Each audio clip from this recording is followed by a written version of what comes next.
Vllaznia është gati për ndeshjen e kthimit të turit të parë të UEFA Conference League, të cilën do ta luajë në transfer ndaj Malishevës. Kuçeblut kanë lënë mëngjesin e sotëm Shkodrën dhe janë nisur drejt Kosovës, ku sipas programit të hartuar nga klubi i Malishevës në bashkëpunim me inspektorët e UEFA-s, skuadra do zhvillojë seancën e fundit stërvitore para ndeshjes në orën 16:30 të pasditës së sotme në kampin nacional në Hajfali. Ndërkohë, një orë më herët është programuar konferenca për shtypje trajnerit Edi Martini së bashku me kapitenin Bekim Balaj.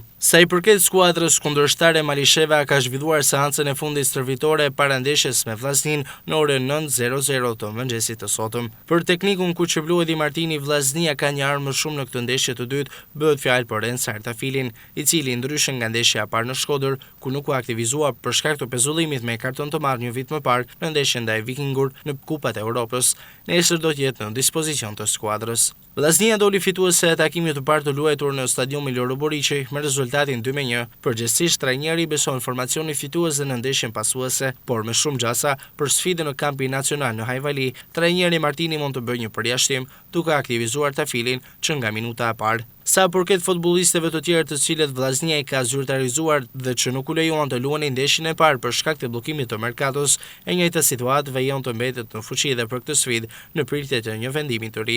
Megjithatë, edhe pse Vllaznia vazhdon të përballet me problemet e bllokimit të merkatos, në radhët e saj vjen të zyrtarizohen futbollistë të rinj, si nga vendi ashtu dhe nga jashtë, pas binjakëve Simon dhe Sokol Uldedaj, të cilët janë produkti i Akademisë së Futbollit Vllaznia, respektivisht për repartin e mbrojtjes datë të sulmit. Mbrëmjen e me Kuçeblut ka prezantuar dhe një tjetër sulmues. Ai vjen nga Venezuela dhe është 24 vjeç, Daniel Perez, i cili firmosi një kontratë 2 vjeçare me KF Vllaznia. Daniel Perez është Kuçeblu, eksperjenca europiane, fuqi në sulm, ambicie për gola. Sulmuesi venezuelian Daniel Perez vjen në Shkodër pas eksperiencave me Klub Brugj, Osterd, Lokern dhe Nea Salmais, si dhe aktivizimet më përfaqësuesit e moshave të Venezuelës. 24 vjeçari ka firmosur një kontratë 2 vjeçare me KF Vllaznia. Mirë se vjen në Shkodër, Daniel tash fol me gola, shkruar në një njoftim zyrtar të KF Vllaznia, i shoqëruar dhe me videon përkatëse.